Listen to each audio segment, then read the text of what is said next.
क्या है, cocoa island.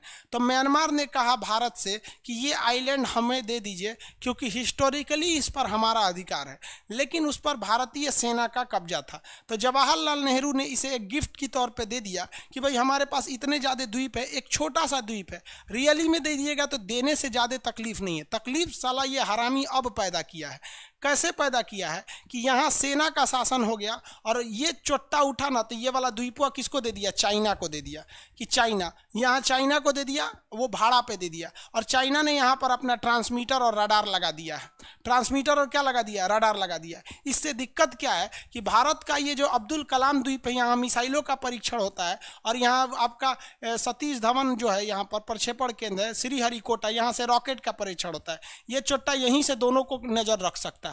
तो आप बताइए, इसमें नेहरू ने तो ये सोच के दिया कि हमसे रिश्ते अच्छे हो जाएंगे, खामखा में अभी देश आज़ाद हुआ है, विवाद में क्या फंसे। लेकिन इस हरामी की ना गलती है कि नौटंकी किया है।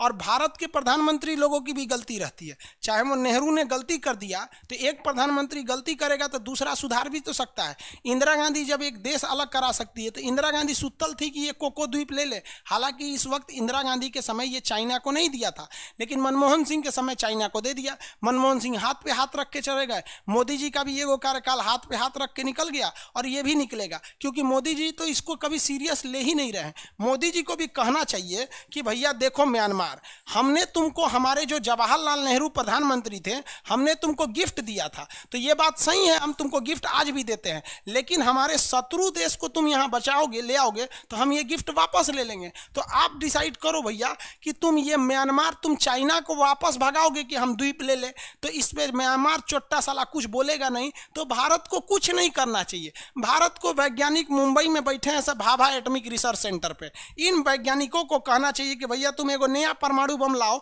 और तुम यहां पर अंडमान निकोबार में छोड़ दो।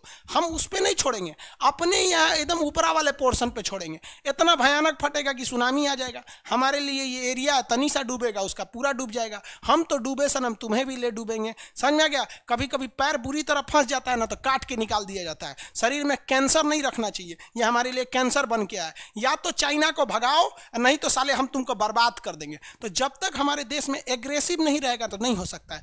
समस्या इस बात का है कि आज कोई मीडिया वाला साला हरामी ये सवाल पूछने वाला नहीं है मोदी जी से, या उनको ये सलाह देने वाला नहीं है कि मोदी जी आप म्यांमार को भगा दीजिए, वहां से आप चाइना को भगा दीजिए। हम रियली कहते हैं कि हमें म्यांमार से कोई दुश्मनी नहीं है, हम वसुधैव कुटुंबकम के मानने वाले हैं। हम आज भी ये कहते हैं कि तुम वहां रहो, बल्कि खुशहाल रहो, भगवान से दुआ करते हैं। लेकिन तुम साले वहां हमारे दुश्मन को क्यों लिए? हमारी तो संस्कृति थी, हमने अपना परिचय दिया कि तुम मांगे हम तुमको दे दिए। तुम्हारी यही संस्कृति है, तुम हमारे दुश्मन को ले आ दिए। कोई दिक्कत नहीं, हमारी ये भी संस्कृति है कि हम बदला भी लेते हैं और ये लिया जाएगा। इस बात को लिख के रखिए कि कहीं आपको सौभाग्य प्राप्त हुआ कि भारत के आप प्रधानमंत्री बनिएगा, तो हमारे लिए ये गुरु दक्षिणा समझ जाइएगा कि आप इसको लेकर आइएगा, और तब हम समझेंगे कि हमारा शिक्षक बनना इस जीवन में सफल हो गया, कि हमारा कोई विद्यार्थी प्रधानमंत्री बना। और आंख में आंख डाल के AK-47 दिखा के लेके आना है कि साले या तो वहां से चाइना से भगाओ, नहीं तो हम तोरा बर्बाद कर देंगे यहाँ पे। तब सब ये समझेंगे। सब ये गलती हो रही है लेकिन कोई समझाने वाला नहीं है। हम सब लोग तो भक्ति में लगे हुए हैं। लोग भाई देश जा रहा है, आप इसको समझिए ना। मीडिया वाले सालों को क्या मतलब बनता है? उधर एगो अंजना बैठी है, एगो रूबिका बैठी है, ये सबको कोई मतलब ही नहीं है। समझ में आ रहा है कि नहीं? सर लड़ के लेंगे एकदम, कैसे